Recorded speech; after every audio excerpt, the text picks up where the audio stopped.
안녕하세요. 제주도에 남편과 함께 카페를 운영하며 살고 있는 35살 여자입니다. 자상한 남편과 귀여운 딸아이, 우리 세 가족은 알콩달콩 행복하게 살고 있어요. 제가 제주도에 내려온 지 7년 정도 되는데요. 사실 27살이 되던 해 조금 이른 나이에 이혼을 경험하고 제주도에 내려왔어요. 혼인신고를 하지 않아서 이혼이라고 할 것도 없지만요. 지금은 재혼해 믿음직한 남편, 그리고 사랑스러운 딸아이를 케어하는 평범한 가정주부고요. 동시에 20대 여성으로 쇼핑몰 피팅 모델이라는 직업을 갖고 있죠. 남들이 말하는 소위 연예인 뺨치는 외모이지만 원래부터 이렇지는 않았답니다. 원래는 체력도 좋지 않고 운동을 싫어했어요. 관심을 두지 않았죠. 먹어대기만 하는 통에 제 몸은 99에서 100 사이즈를 입을 정도로 몸이 뚱뚱했죠. 이를 악물고 다이어트를 해 건강한 삶을 살게 된 계기가 있습니다. 제가 제주도에 내려왔는지 왜 밀어날 정도로 독한 마음으로 다이어트를 했는지 궁금하지 않으세요? 지금부터 제 인생의 큰 오점이기도 한 그 이야기를 들려드릴까 해요. 저는 원래 서울이 고향이고 여느 집처럼 평범한 집에서 자랐어요. 공무원으로 근무하시는 아버지, 집에서 살림을 톡 풀어지게 하는 우리 엄마. 엄마는 아버지와 자식들에게는 항상 따뜻한 밥을 먹여야 한다며 부지런을 떠셨는데 음식 솜씨도 좋아 이것저것 요리를 많이 해주셨거든요. 그리고 제가 어려서 몸이 약해 한약, 양약 등 안 먹어본 약이 없거든요. 어렸을 때는 힘없이 쓰러지기 일쑤였고 평소에도 힘이 없어 보인다는 말을 자주 들었습니다. 몸의 원기 회복을 도와주고 기력 보충을 해주는 한약을 어려서부터 먹었던 탓일까요? 몸이 쉽게 붓고 살이 잘 찌는 체질로 변하게 되더라고요. 통통하다 못해 제가 봐도 뚱뚱했지만 그게 살아가면서 흠이라고 느껴지진 않았습니다. 그렇다고 사람들의 시선을 아예 의식하지 않은 건 아니었어요. 저도 사람이니깐요. 그 일이 있은 후에는 생각이 바뀌게 되었죠.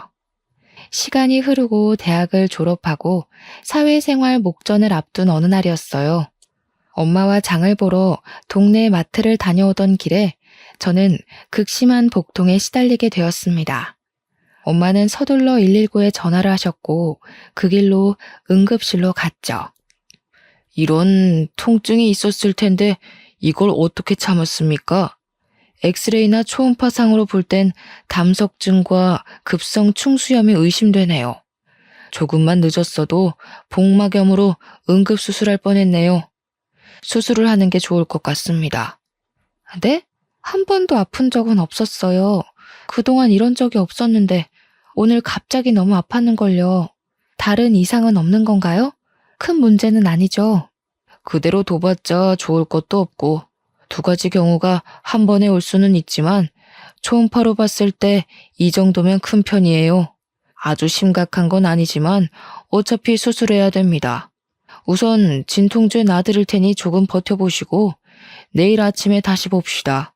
그렇게 다음날 오전 9시쯤 저는 수술을 받았습니다. 수술 후 2주 정도를 병원에 입원했어요. 수술을 하며 컨디션 회복이 잘 되지 않아 여러 검사를 받았는데 결과가 조금은 충격이었습니다. 제가 초고도 비만인데다가 몸의 염증 수치가 상당히 높다는 거예요. 면역 수치는 현저히 낮아져 있는데 이대로라면 면역 체계가 무너져 어떤 병에 걸려도 이상하지 않을 만큼 상태가 좋지 않다고 했어요. 생각보다 많이 심각하네요. 몸이 어느 정도 회복되고 나면 운동도 하셔야 해요.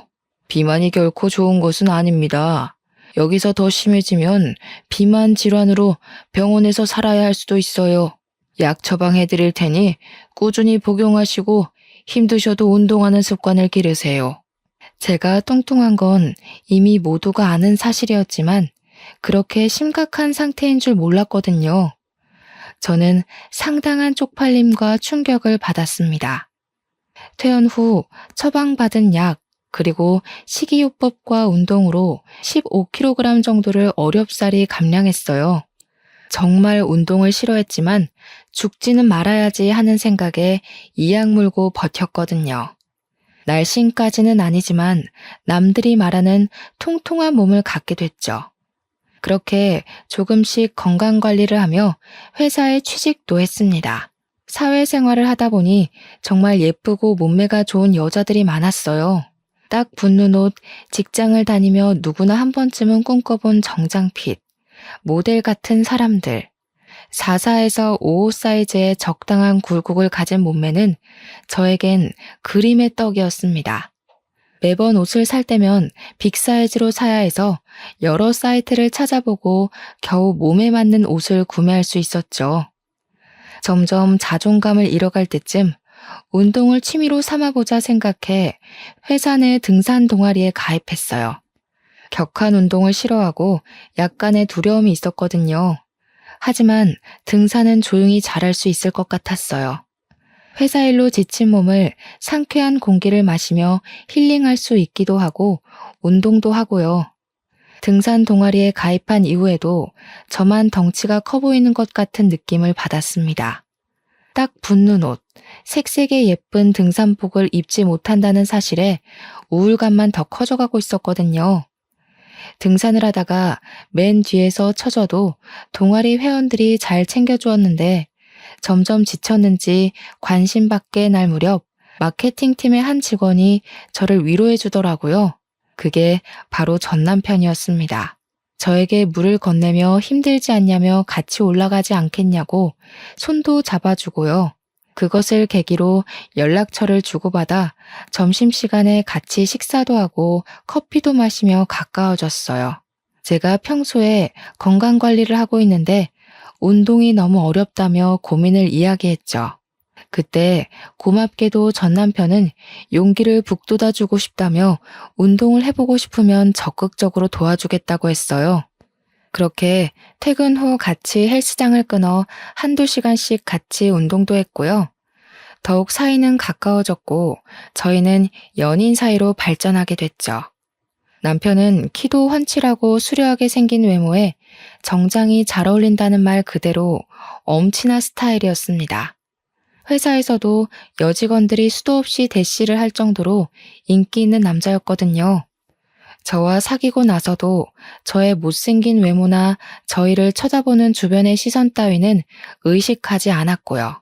우습지만 회사에서 비밀 연애가 들통나 생긴 별명은 야수와 미남 커플이었어요. 저는 저만을 위해주는 남편의 다정다감하고 따뜻한 마음이 좋았어요. 어쩌면 제가 바랬던 것일지도 모르지만요. 위로가 많이 됐던 것 같아요. 그렇게 1년 정도의 연애 기간 후 저희는 결혼을 하게 됐습니다.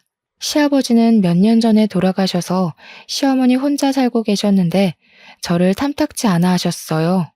정확히는 제 외모가 마음에 들지 않으셨던 거죠. 너 그 몸으로 아이나 제대로 낳을 수 있겠니? 다이어트를 좀 해야 되지 않겠어? 그래야 나중에 조금이라도 도움이 되지 않겠냐고. 엄마, 면전에 대고 그게 무슨 말이에요. 뚱뚱하면 애도 못 가져?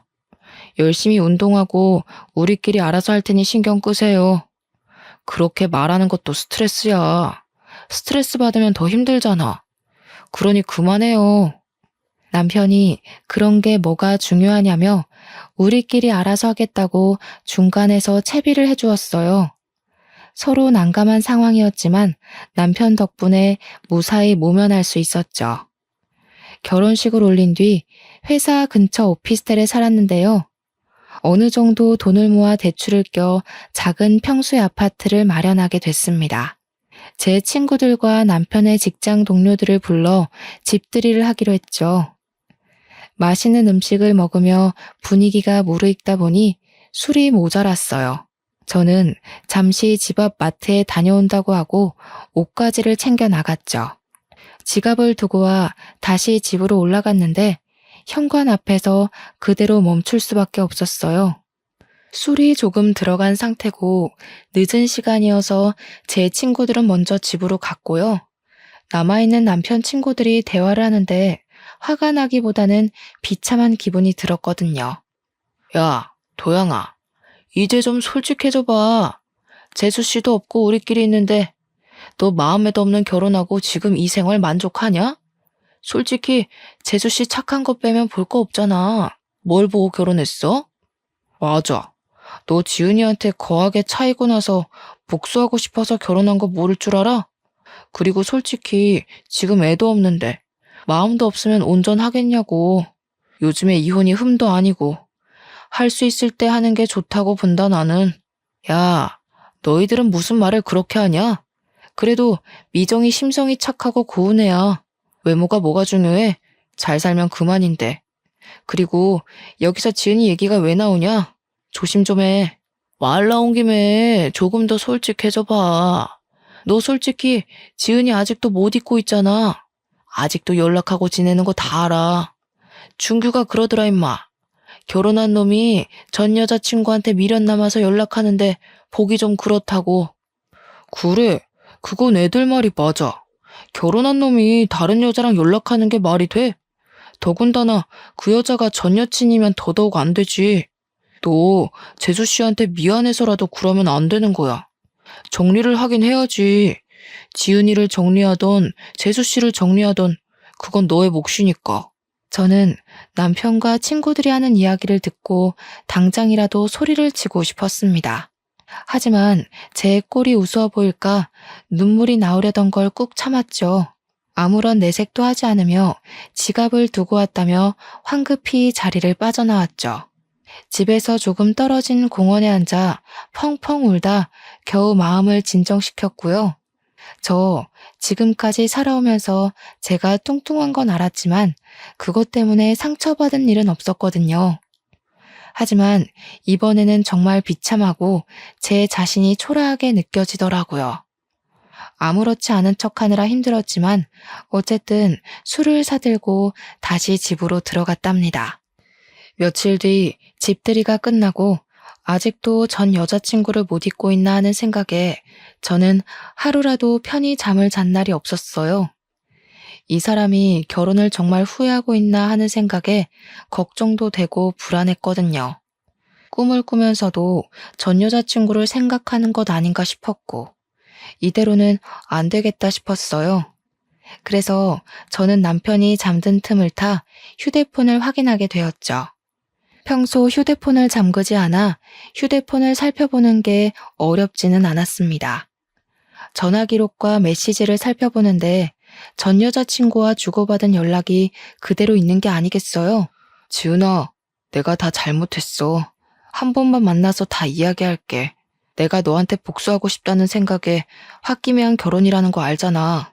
정말 사과하고 싶어. 나랑 만나서 이야기 좀 하자. 5분만이라도 시간 내줘. 난 너밖에 없어. 너 지금 그 결혼 생활 만족해? 내가 그렇게 하면 돌아갈 줄 알았니? 웃기는 소리 하고 있어. 지금 나 불륜녀 만들려고 작정했니? 이거 완전 미친놈 아냐. 그 어떤 말을 해도 나는 너밖에 없어. 내 마음 알잖아. 나 너 아직도 많이 사랑해. 결혼도 후회하고. 정말 미안해. 내 마음을 다시 받아줄 수 없겠니? 대충 이런 내용이었습니다. 정말 기가 막히지 않나요? 외간 여자가 가정이 있는 남자와 저런 내용의 연락을 주고받았다는 것도 웃기지만 더 웃긴 건 남편이 저런 말을 듣고도 아무런 대꾸를 하지 않았다는 거예요. 저는 주고받은 대화 내용을 모조리 캡처해 제 휴대폰으로 전송했어요. 조금이라도 증거를 모아두어야 했죠. 이혼하고 싶은 생각은 없었지만 그게 최선이라 생각했어요. 물론 남편의 휴대폰에서는 저에게 보낸 흔적을 지웠고요. 혹시나 해서 사진첩도 봤는데 아니나 다를까 그 여자와의 흔적이 남아 있었습니다. 심지어 그 여자의 번호는 내 짝꿍 하트로 저장되어 있는 게 아니겠어요? 저는 휴대폰을 보면 볼수록 남편에 대한 실망감이 커져갔지만 우선 아무렇지 않은 척하기로 했어요. 정말 피가 거꾸로 솟는 느낌이었습니다. 온몸에 힘이 빠졌어요. 그날 휴대폰을 통해 알아낸 그 여자 번호로 연락을 했습니다. 만나서 이야기 좀 하자고. 다음 날 연차를 내고 그 여자를 만나러 집 근처 카페로 향했죠. 카페에 먼저 도착해 언제쯤 오나 생각하던 찰나에 누군가 들어오는 소리에 시선을 돌렸습니다. 그 여자가 제 앞으로 당당하게 걸어오더니 다리를 꼬며 앉았어요. 안녕하세요. 생각보다 더 평범해서 놀랬네요. 이렇게 갑자기 만나자고 하는 걸 보니 우리 만나는 거 도영이는 알아요? 아, 그 전에 빈 껍데기 남편이랑 사는 거 만족해요? 네? 빈 껍데기요? 말 함부로 하지 말아요. 과거가 어찌됐든 지금은 법적인 내 남편이에요. 무슨 권리로 그런 말을 하는 거예요? 의외로 성깔 있으시네. 도영이 눈이 이렇게 낮은 줄 몰랐네요. 당신을 사랑한다는 그 말 진짜인 것 같아요? 아직도 나를 못 잊어 안달인데 평생 같이 살 수 있어요? 과거는 중요하지 않아요. 지금이 중요하지. 남편이 그렇게 연락해도 그쪽이 연락을 자꾸 받아주는 거 보면 그쪽도 무슨 속셈이 있나 봐요? 앞으로 더 이상 연락하지 않았으면 해요. 서로 사람답게 살자고요. 개념 좀 챙기고. 심란한 마음을 이끌고 집으로 돌아가려는데 시어머니에게 연락이 왔습니다. 어머니 목소리가 심상치 않으셨어요. 집에서 15분 정도 가까운 거리에 살고 계셔서 저는 무슨 일이 있나 싶어 달려갔죠. 초인종을 누르자 금방 문을 열어주셨는데 표정이 너무 떨떠름해 보이셨어요. 예, 너 연차 써서 집에 있다길래 얘기 좀 하려고 불렀다. 너네 결혼한 지 벌써 몇 년째니? 왜 아직도 아이 소식이 없어? 남편이랑 시댁에 잘하면 뭐하니? 정작 중요한 며느리 도리를 하지 못하고 있는데. 너네 부부 맞니? 어머니, 죄송하게 생각해요. 저희도 노력하고 있어요. 그러니 조금만 기다려주시면 안 될까요? 저희 이제 자리 잡고 조금만 노력하면 되니까요. 그놈의 노력. 그러게. 내가 결혼 전부터 다이어트 하라고 하지 않았니? 내가 남자여도 너 보기 싫을 것 같다, 얘. 누가 그런 몸뚱이를 좋아한다니? 그렇게 다이어트를 하라고 말을 했는데 듣지를 않으니 원. 미련 곰탱이도 아니고 정말. 어머니, 그래도 말씀을 너무 그렇게 하지 않으셨으면 좋겠어요. 저도 노력하고 있고요. 아이는 하늘이 점지해 주시는 거라는데 조급해봤자 좋을 게 없다고 생각해요. 사실 저희도 그렇게 급하게 생각하고 있지 않고요. 저 그만 돌아가 보겠습니다. 쉬세요. 어머, 얘 말하는 꼬락서니 좀 봐라. 네가 드디어 미쳤구나. 너 내가 이런 말 했다고 기분 나빠? 그러게. 내가 진작에 하란 대로 했으면 이런 일도 없잖니. 지나가는 사람들 붙잡고 물어봐라. 너의 그 뚱뚱한 몸을 누가 좋아하는지. 안 그래도 심란했는데요. 시어머니의 말을 듣고 제대로 빈정이 상해버렸어요. 남편에 대한 배신감과 그 여자에 대한 분노, 그리고 시어머니에 대한 원망으로 가득 찼고 저는 그날로 운동을 하기로 마음먹었습니다. 저도 직장을 다니는 터라 주간에는 근무를 해야 했어요. 그래서 새벽에 2시간 정도 일찍 일어나 스트레칭과 조깅을 했습니다. 퇴근 후에는 남편과 다니던 헬스장에 1:1 PT 이용권을 끊어 운동을 했고요. 남편은 제가 운동을 한다니 적극적으로 도와준다더군요.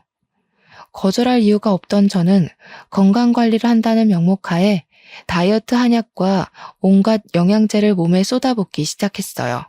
그리고 약간의 성형을 했고 철저한 식단 관리와 운동을 병행했죠. 악착같이 노력한 결과 1년 정도의 기간 동안 30kg 감량이라는 쾌거를 이룰 수 있었습니다. 소위 말하는 연예인 뺨치는 외모와 몸매를 갖게 됐죠. 처음에는 저를 바라보는 시선이 부러웠지만 점점 자신감을 되찾으며 당당해지기 시작했어요. 지금까지 도와준 남편이 고마웠지만 시어머니의 모욕적인 말과 제가 당했던 굴욕들, 그것을 생각하면 화가 치밀어 올랐어요. 용서도 안 됐고요. 저는 이미 남편을 미워하고 있었고 받은 수모만큼 대갚음 해줘야겠다는 생각만 했습니다. 여전히 남편은 전 여자친구와 연락을 주고받고 있었거든요. 동창 모임이 있다며 나갔다 오면 꼭 외박을 했는데 안 봐도 비디오지 않나요? 이미 저로서는 남편에 대한 신뢰가 땅에 떨어질 대로 떨어진 뒤였죠. 아이를 가져야 한다는 명목으로 회사를 그만두고 살림에 전념하라던 시어머니의 말대로 저는 회사를 그만두고 자기 관리에 전념하기로 했어요. 물론 아이를 가질 마음은 절대 없었지만요. 말을 고분고분 듣는 며느리 코스프레를 하느라 여간 고생한 게 아니었습니다. 회사 일을 그만두니 적적하긴 했습니다. 그러던 저에게 어느 날 새로운 제안이 왔어요. 병원에 다녀오던 길이었는데 쇼핑몰 피팅 모델 일을 해보지 않겠느냐며 길거리에서 캐스팅을 당한 겁니다. 저는 한 번도 해보지 못한 분야의 일이었고 내가 과연 잘할 수 있을까 하는 의구심이 들었죠. 무모한 도전이다 생각하며 눈을 질끈 감고 우여곡절 끝에 첫 촬영을 마쳤어요. 반응은 폭발적이었고 저는 인터넷으로도 조금씩 유명세를 치르기 시작했고요. 제 덕분에 매출이 올랐다며 쇼핑몰 사장님이 돈을 더 챙겨주시기도 하셨어요. 얼굴이 이뻐진 탓에 사장님이 화장품 모델로 한번 해보라길래 딱 한 번 온라인 화장품 모델을 나갔거든요. 그런데 반응이 좋아서 화장품 모델까지 고정적으로 일하게 됐습니다. 처음에는 그저 이 상황이 얼떨떨하기만 했어요. 길을 지나가면 알아보는 사람도 생기고 자신감이 하늘로 솟구치고 있었죠. 덕분에 돈도 직장인 월급의 두세 배는 많이 벌 수 있었고 마음의 여유도 생겼습니다. 유명한 잡지사에 떠오르는 모델계의 샛별이라는 주제로 인터뷰하기도 했고요. 제 과거 사진을 공개하며 다이어트 비결, 운동 비결 등을 숨김없이 오픈했는데 오히려 반응이 더 좋아서 쇼핑몰 매출이 급상승했다고 인센티브까지 넉넉하게 받았습니다. 그런 저의 모습을 남편과 시어머니는 대단하다며 칭찬을 해주었어요. 시어머니는 이제야 제가 정신을 좀 차리는 것 같다며 아이를 가지라고 여전한 모습이셨지만요. 친구들과 부모님은 제가 예뻐진 것보다 당당해지고 자신감이 생긴 것에 대해 축하를 해주셨습니다. 하지만 저는 남편에게 복수할 날만 기다리고 있었죠. 예, 이제 좀 말이 통하는구나. 그렇게 말할 때는 듣지도 않더니 네가 무슨 바람이 불어서 오래간만에 며느리 노릇을 좀 하는구나. 곧 좋은 소식도 들려주겠지? 기대하고 있으마. 에이, 엄마는 또 잘 나가시다 왜 그러실까? 아이 문제는 우리가 알아서 할 테니 엄마는 그저 지켜보기만 하시라니까는. 우리 걱정 말고 엄마 끼니나 잘 챙겨 드시고 그러세요. 엄마 그거 오지랖이다. 이놈 새끼가 엄마한테 말버릇이 그게 뭐야? 시애미가 돼가지고 그 정도 말도 못하고 산다냐? 알아서 잘 하겠다마는 그래도 어른이 노파심으로 얘기를 하는데. 아무튼 좋은 소식 기다리고 있으마. 사실 이제 와서 말씀드리지만 그때 남편과 저는 혼인신고를 하지 않은 상태였거든요. 왜냐하면 집을 구매해서 세금 문제로 1년 정도만 더 있다가 혼인신고를 하자 합의를 했어요. 물론 양가 부모님에게는 비밀로 했고요. 혼인신고를 안 했다고 하면 그게 말이 되냐며 노발대발 하셨을 옛날 분들이셨거든요. 저는 이제는 때가 된 것 같아 결심을 했습니다. 남편에게 그동안의 모든 일을 적어놓은 편지 한 통만을 남긴 채 짐을 싸서 친정으로 왔어요. 남편은 출장을 간 상태였고 전 그 사이에 모든 것을 정리하기로 결정했죠. 그동안의 일을 모두 부모님께 말씀드렸더니 부모님은 화를 내시기는커녕 한숨을 푹 쉬셨습니다. 솔직히 화를 내실 줄 알고 조금 긴장했었거든요. 오히려 부모님은 제 결정이 그렇다면 믿어주겠다고 응원을 해주시는 게 아니겠어요? 저는 부모님께 죄를 짓는 것 같고 불효를 저지른 것 같아 가슴이 찢어지는 것 같았어요. 그러기도 잠시 남편이 출장 갔다 돌아왔는지 전화에 불이 나기 시작했습니다. 남편의 시어머니까지 전화기를 꺼둔 탓에 부모님 휴대전화에도 불이 나기 시작했죠. 연락이 닿질 않자 친정에 찾아온 남편은 한 번만 만나달라며 애원하기 시작했어요. 친정 부모님께도 혹시라도 찾아오면 절대로 문 열어주지 말라고 채비해 놓았고요. 미정아, 이러지 말고 만나서 얼굴 보고 이야기하자 제발. 갑자기 이러는 이유가 뭔지 모르겠어. 나 지은이랑 아무 사이도 아니란 말이야. 네가 오해하고 있는 것 같은데 내가 전부 다 설명할게. 제발 한 번만 만나줘. 며칠을 문전박대하며 만나주지 않았어요. 지치는 법도 모르는지 하루도 안 빼놓고 친정집에 오길래 이 짓도 못할 짓이다 싶고 부모님이 괜히 피해보시는 것 같아 집 앞 호프집에서 만나자고 했죠. 맨정신에는 제대로 상대할 수 없을 것 같아 단숨에 맥주 한 잔을 들이켰죠. 아니나 다를까 저를 본 남편은 불쌍한 척을 하며 되지도 않는 변명을 늘어놓더군요. 가만히 듣자 하니 정말 가증스럽고 역겨웠어요. 미정아, 너도 알잖아. 내가 널 얼마나 사랑하는지. 전 여자친구 때문에 널 만나서 결혼한 게 아니야. 물론 너를 처음 만날 땐 보여주고 싶은 마음은 있었어. 하지만 결혼은 정말 온전히 네가 좋아서 한 거야. 제발 날 믿어줘. 어떻게 하면 마음을 돌릴래? 뭐? 사랑? 웃기는 소리 하고 있네. 내가 무슨 마음으로 독하게 다이어트 했는지 알아? 이게 다 당신이랑 어머니 때문이라고. 아직도 모르겠어? 날 그렇게 무시하고 짓밟을 때는 언제고 이제 와서 사랑 타령이야? 그게 무슨 말이야? 사랑 타령? 그리고 왜 갑자기 여기서 엄마 이야기가 나와? 알아듣게 좀 이야기해. 엄마가 너한테 무슨 짓을 하기라도 했어? 왜 가만히 있는 우리 엄마까지 들먹여? 엄마가 애 낳으라고 한 것 때문에 그래? 어른이 그 정도 말은 하실 수도 있는 거지. 이 와중에 시어머니 이야기를 하니 발끈하며 감싸는 모습을 보고 그나마 남아있던 정도 뚝 떨어지더라고요. 지금 상황에서 누가 갑인지 모르는 것 같았어요. 어떻게 하면 저렇게 멍청한 말을 할 수 있을까 의구심이 들었죠.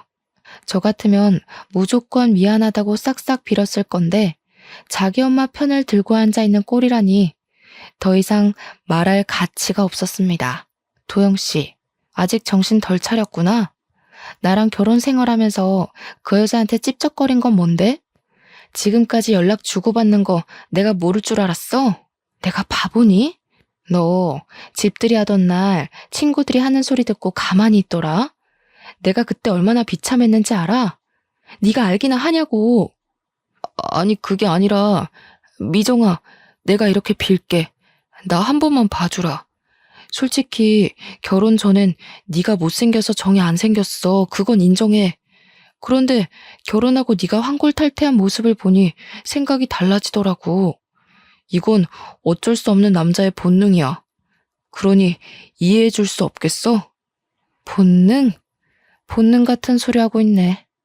당신 미쳤구나 진짜? 내가 그 여자 대용이었어? 내가 재활용품이니? 날 고작 그런 취급하려고 나랑 만나서 결혼까지 한 거야? 그래, 이제 이뻐지니까 나한테 조금 미련이 생겼나 보지? 그러게, 처음부터 엄마가 살 빼라고 했으면 내가 지은이한테 연락할 일은 없지 않았겠어? 이건 너도 잘못이 있는 거야. 그러니 우리 서로 좋은 게 좋은 거라고 다시 예전으로 돌아가자, 어? 나랑 살면서 그 여자한테 찝쩍댄 거? 이해한다 쳐. 그래, 1000번이고 10,000번이고 이해해줄게. 너 차여서 나한테 들러붙은 거라며? 그럼 이해하기가 조금 쉽겠네. 어차피 아무 사이도 아니니 나한테 거하게 차였다고 생각해. 다른 여자 구해서 그 여자한테 정이라도 붙여보던가. 정말 얼토당토 않는 말이지 않나요? 어쩜 그렇게 아무렇지 않게 뻔뻔한 말을 내뱉을 수가 있는지 의문이었습니다. 머리를 열어 속을 들여다보고 싶었어요. 저는 제가 고작 그딴 취급을 받았다는 사실에 화가 머리 끝까지 났죠. 제 앞에 있던 맥주잔을 들어서 남편 얼굴에 확 부어버리고 소리치고 나왔어요. 너 따위 때문에 뺀 내 살들이 아까워. 그럼 이제라도 그 잘난 전 여자친구 만나서 결혼 생활 시작하면 되겠네. 너랑 나랑 무슨 사이라도 돼? 우리 어차피 혼인신고도 안 했으니 네 마음대로 해. 이후로도 전 남편은 전화, 문자, 심지어 인터넷으로도 미친 듯이 연락을 하기 시작했습니다. 제가 전부 무반응으로 대처하니까 이번에는 시어머니가 연락을 해오더군요. 얼굴 보며 만나서 이야기하자는 말에 드러나 보려고 시댁 근처 카페로 갔죠. 카페에 들어가기 전 앉아있는 시어머니를 가만히 쳐다봤어요. 딱 봐도 어떻게 구슬려야 애가 돌아올까 하는 표정이 한눈에 봐도 느껴집니다. 저는 더 이상 휘둘리지 않을 자신이 있었기에 마음을 가다듬고 당당하게 카페 안으로 들어섰어요. 여차하면 머리채도 잡히겠구나 각오하고 예상하면서요. 잘 지내셨죠? 저는 도영 씨랑 이야기가 끝난 걸로 아는데요. 도영 씨한테 전해들은 이야기 없으신가요? 저한테 더 하실 말씀이라도 있으신가요? 설마 여기서 더 살 빼라는 말씀하시려고 온 건 아닐 테고. 예. 너는 정신이 있는 애니 없는 애니? 이혼이 그렇게 쉽니? 어떻게 종이에 띡 몇 자 끄적여 놓고 집 나가서는 이혼하자는 말이 그렇게 쉬워? 부부싸움은 칼로 물베기라지만 그래도 네가 이러면 안 되는 거야. 솔직히 네가 진작에 관리하고 남자 마음을 사로잡을 줄 알았으면 이런 일도 없었다. 쉽냐고요? 저한테는 쉽죠. 어려울 것도 없는데요. 말이 나와서 얘기하는데요. 도영 씨랑 저 어차피 혼인신고도 안 한 사이인데요? 그냥 사귀다가 헤어진 거죠. 아니, 정확하게 말하자면 제가 도영 씨를 찬게 되나요? 제가 혼인신고를 안 했다는 말을 하니 시어머니의 표정이 굳더군요. 정말 모르셨던 눈치였어요. 저야 그렇다 치지만 헤어진 마당에 얘기는 했어야 하는 거 아닌가요? 물론 저는 아쉬운 것 없었지만요. 도영 씨가 혼인신고 이야기는 안 했나 보네요. 어머니, 아니, 아줌마, 뭔가 대단히 착각하고 계시나 본데 우리 아무 사이 아니거든요? 저한테 이래라 저래라 하지 마시고요. 댁네 아드님 간수나 잘하세요. 뭐? 아줌마? 야, 너 말 다 했어? 그래도 내가 너 시어머니였던 사람인데 어떻게, 뭐? 아줌마? 나 참 기가 막혀서. 너 가정교육을 그렇게 받았니? 네 부모가 그렇게 가르치던? 못생긴 거 잘난 우리 아들이랑 결혼시켜줬더니 은혜도 모르는 이 배은망덕한 것. 진짜 뭘 모르는 건 아줌마예요. 저기요, 댁 아드님이 나랑 같이 살면서 전 여자친구한테도 빌빌거린 거 모르세요? 나한테 와서 이럴 게 아니라 아드님을 잡으셔야지. 그리고 뭐? 교육? 그럼 그쪽은 교육을 참 잘해서 결혼하면 다른 여자한테 찝쩍대라고 가르쳤나? 앞으로 한 번만 더 연락하면 나도 가만히 안 있어요. 알겠어요? 아니, 얘는 뭘 그런 걸 가지고. 그러지 말고 내가 다 잘못했으니 다시 올라오거라. 도영이 어디에 한눈 못 팔게 잘 잡고 있을 테니까 나 믿고 다시 시작하자꾸나. 내 약속하마. 한 번만 더 찾아오면 간통죄던 상간녀 소송이던 고소할 겁니다. 정신적 피해 보상까지도요. 혼인신고만 안 했지. 주변 사람들은 이미 결혼식 왔다 갔고 집들이도 했고 집도 같이 샀고 그 사람들이 다 증인이에요. 어디 한번 물어볼까요? 버젓이 아내가 살아있는데 전 여자친구 못 잊어서 만나러 다니는 불륜남 어떻게 처리할지? 아니 미정아, 무슨 말을 그렇게 하니? 그러지 말고 내 이야기 좀 들어보렴. 내가 조금 전에는 흥분해서 막말을 했어. 실수했다 아가. 서로 살아가면서 실수를 한 번쯤 하길 마련이야. 서로 이해하며 넘어가 줄 수는 없겠니? 친척들 얼굴은 어떻게 보고 또 도영이가 망가져가는 꼴을 나더러 어떡하라는 소리니? 그건 아줌마가 알아서 하셔야죠. 그것까지 제가 신경 써야 될 이유가 있나요? 저한테 그렇게 살 빼라 애가져라 했던 분은 어디 가셨어요? 이제 주제 파악 좀 되셨으면 댁에 돌아가셔서 아드님 회초리를 치시던지 가둬놓고 패시던지 정신 좀 차리라고 해주실래요? 저는 더 이상 상대할 가치도 못 느꼈습니다. 그럴 힘도 없었고요. 잔뜩 소리를 치고는 연락하지 말라며 자리를 박차고 나왔어요. 너무 연락을 해대는 통에 저는 결국 휴대폰 번호를 싹 다 바꿔버렸죠. 친정집에 더는 찾아오지 못하도록 다른 지역으로 이사까지 갔고요. 정말 진절머리가 난다는 말이 이런 데서 나오나 봅니다. 다행히 그 뒤로 더는 찾아오지 않더라고요. 저는 서울에서의 생활을 정리하고 제주도로 터전을 옮겼어요. 모델 일을 하며 충분한 돈을 모았기에 제주도에서 좋은 풍경을 보며 여유롭게 생활하고 싶었거든요. 그동안 많이 힘들었고 마음의 안정을 되찾고자 노력했습니다. 그래서 제주도에 작은 정원이 딸린 전원주택을 사서 정착하게 되었죠. 제주도에서 잠시 휴식기를 가지며 저를 위한 여행을 시작했어요. 여행이라고는 별다를 것 없이 혼자 영화를 보기도 하고요. 서점에 들러 책을 사 카페에서 커피 한 잔을 하며 독서를 즐기기도 했고요. 탁 트인 바다를 보며 그림을 그려본다든지 사진을 찍는다든지 제주도 이곳저곳을 돌아다녔죠. 그러다 여행을 하며 자주 들리던 카페 사장님과 친분이 생겼습니다. 제가 은근 고지식해서 한 가지 메뉴에 꽂히면 그 메뉴를 파는 가게에서만 사 먹는 버릇이 있거든요. 그날도 어김없이 늘 먹던 메뉴를 주문하려고 했습니다. 늘 혼자 오시면서 같은 메뉴만 주문하시던데 이번에는 제가 추천 좀 드려볼까요? 저는 제가 먹던 것만 먹어서 어떤 게 좋은지 모르겠네요. 감사하지만 추천해 주실 만한 메뉴가 있나요? 무가당 주스만 드시길래 이번에는 달달한 커피 한번 추천해드리고 싶은데요. 따뜻한 바닐라 크림 라떼 어떠세요? 제가 제일 추천드리는 메뉴예요.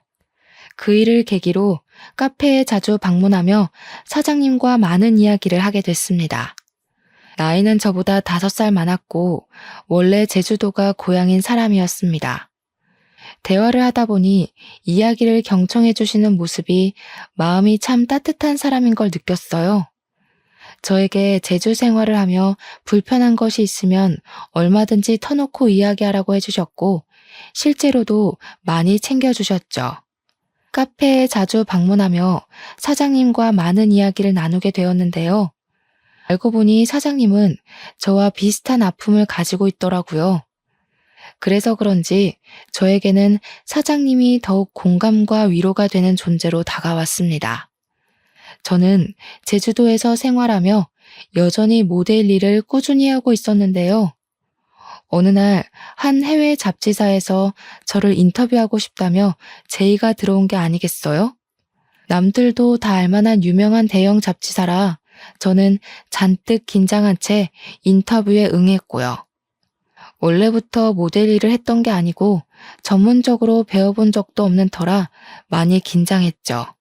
그런 저를 가족들과 카페 사장님은 응원을 해주셨어요. 그 잡지사에서는 제가 모델 일을 하게 된 이유에 대해 인터뷰를 했습니다. 지난번과 같이 제 과거 사진과 함께 있는 그대로를 보여드렸어요. 처음부터 원해서 갖게 된 직업은 아니지만 지금의 저를 있게 한 건 과거라고 하면서요. 결국 그 인터뷰가 계기가 되어 저는 이탈리아에서 열리는 패션쇼에 초대받게 됐습니다. 명품 브랜드는 아니지만 의류 화보도 찍게 되었고요. 제주도와 서울, 외국으로 가며 정말 바쁘게 2년 정도를 보냈죠. 힘이 들고 지칠 땐 언제나 뒤에 카페 사장님이 계셨습니다. 그렇게 저희는 마음이 통해 연인 사이로 발전하게 됐고요. 그런데 뜬금없이 잊고 지냈던 사람이 저를 찾아왔습니다. 저의 소식을 접한 전 남편은 콩고물이라도 주워 먹고 싶었는지 제주도로 저를 찾아왔습니다. 바뀐 번호를 어떻게 알았는지 전 시어머니의 연락도 오고요. 여긴 웬일이야? 무슨 염치로 당신 여기로 오는 거야? 정말 나를 생각한다면 더 이상 찾아오지 말아야지. 내가 유명해지니까 탐이 나디? 미안하지만 더 이상 당신과 엮이고 싶지 않으니 그만 가줘. 나도 이렇게까지 하는 거 정말 싫어. 하지만 어쩌겠어. 이미 내 마음은 너한테 있는걸. 그러지 말고 우리 다시 잘해보자. 어머니도 그걸 바라시고. 같이 서울로 가서 예전처럼 행복하게 잘 살자, 미정아. 결국 아쉬워서 온 거겠지. 내가 예뻐지고 돈 많이 벌고 유명해지니까 그제야 며느리 취급하고 싶으시다던? 너는 또 뭔데? 난 더 이상 너희들 상대할 가치를 못 느끼겠으니까 험한 꼴 당하고 싶지 않으면 당장 꺼져. 뭐? 험한 꼴? 너희들? 너 정말 이렇게 나올래? 너 그 카페 사장이랑 무슨 사이야? 너 나 몰래 남자도 만났어? 이거 안 되겠네. 오냐오냐 해줬더니 아주 끝까지 기어오르네. 너야말로 험한 꼴 당하고 싶어? 좋은 말 할 때 순순히 내 말대로 해. 정말이지 등산 동아리에서 처음 만났던 그 다정다감했던 남편이 맞는지 의심스러웠어요. 정말 한순간에 눈빛이 변하는데 사람이 어떻게 저렇게 변할 수 있나 싶었다니까요. 하지만 저는 더 이상 겁이 나지 않았습니다. 꿀릴 게 없었거든요. 열차 끝난 뒤에 태워달라 하소연하면 무슨 소용이냐고요. 저는 마음을 다잡고 다시 한번 이야기했습니다. 다시 한번 말하지만 이미 우리는 끝난 사이야. 집착하지 말고 돌아가줬으면 해. 좋게 말할 때 각자 갈 길 가자. 이제 와서 왜 이러는 거야? 남편이 자기 마누라 덕 좀 보겠다는데 그게 그렇게 안 될 일이야? 너도 아마추어 같이 왜 이래? 괜히 버티지 말고 당장 나랑 서울 가자. 이리 와. 왜 이래 도대체? 우리 이미 끝난 사이라고 몇 번을 말해? 너와 나 혼인신고도 안 한 남이었어. 아니, 남보다 못한 사이였지. 일말의 양심이라도 있으면 이렇게 찾아오면 안 되지. 이거 나 놓으라고. 전 남편이 갑자기 제 손을 잡아 끌며 막무가내로 데리고 가려는 게 아니겠어요? 정말 이러다 무슨 일이 나겠다 싶었습니다. 점점 힘은 빠져가고 거의 전 남편에게 끌려가다시피 실랑이를 하고 있는데 카페 사장님이 나타나셔서는 남편에게 주먹을 휘두르셨어요. 사장님은 이게 무슨 짓이냐며 남편과 몸싸움을 하셨고 주민들의 신고로 경찰이 오고 파출소로 연행된 뒤에야 멈출 수 있었습니다. 전 남편은 파출소에서 사장님에게 콩밥 좀 먹어보라며 절대 합의는 없다고 큰 소리를 쳐댔고요. 당사자였던 저는 제가 오히려 당할 뻔한 건데 사장님이 구해주신 거라고 말씀을 드리니 상황이 역전되어 그 사람은 저희가 합의를 해주지 않으면 꼼짝없이 철창에 갇혀 지낼 신세가 되었죠. 다시는 찾아오지 않고 연락하지 않는다는 조건으로 합의를 해주었고 사장님과 저는 터덜터덜 집으로 왔습니다. 사장님에게는 별다른 저의 이야기를 하지 않아서 이 상황에 대해 의문을 품고 계셨어요. 저는 미리 말하지 못해 미안하다며 그동안의 이야기를 전부 해드렸죠. 미정 씨, 그걸 왜 이제야 말하는 거야? 내가 그렇게 못 믿어왔어? 내가 마침 그 앞을 지나가지 않았으면 미정 씨 정말 큰일 날 뻔했다고. 왜 이렇게 사람을 불안하게 하는 거야? 왜 이렇게 사람을 걱정시키냐고. 죄송해요, 사장님. 말할 분위기도 아니었고 그렇게 좋게 끝난 일은 아니라서 선뜻 말하기도 죄송했어요. 제 과거를 다시 생각하기도 싫었고요. 제가 과거를 이야기하면 사장님도 저를 안 좋게 생각하실까 봐. 미정 씨 참 미련하다. 이렇게까지 말하는데 모르겠어? 이제 알 때도 되지 않았나? 나 미정 씨 많이 좋아해. 난 앞으로 미정 씨가 내 눈앞에서 이런 위험한 일 겪는 거 못 참겠어. 이 상황에서 할 말은 아니지만 앞으로 남은 인생 나와 함께 걸어가 보지 않겠어? 사장님, 저를 그렇게 생각하고 계실 줄은 몰랐어요. 저는 아직도 제가 보잘것없다고 생각했는데 좋게 생각해 주셔서 감사해요. 든든한 제 편이 생겨서 기분이 좋네요. 앞으로도 잘해봐요. 그렇게 사장님과 저는 부부의 연을 이어가기로 했습니다. 가족들과 모여 식사를 하고 사진을 찍는 것으로 결혼식을 대체했고요. 지금까지 제주도에 정착하며 행복한 삶을 살고 있답니다. 작년에는 딸아이도 태어나 지금은 2살이 되었고요. 여전히 모델 일을 하고 있고 육아와 병행하려니 여간 힘든 게 아니지만 정말 행복하고 즐겁게 일하고 있답니다. 전 직장 동료의 말을 들어보면 전 남편은 이리저리 선을 보러 다니기 바쁘다더군요. 결혼해서 아이를 낳고 가정을 꾸려나가도 모자랄 나이에 어머니 등살에 떠밀려 선을 보러 다니는 꼴이란. 아무튼 이렇게 저는 과거를 뒤로한 채 행복하게 살고 있답니다. 물론 그때 그 일이 생각 안 나는 건 아니에요.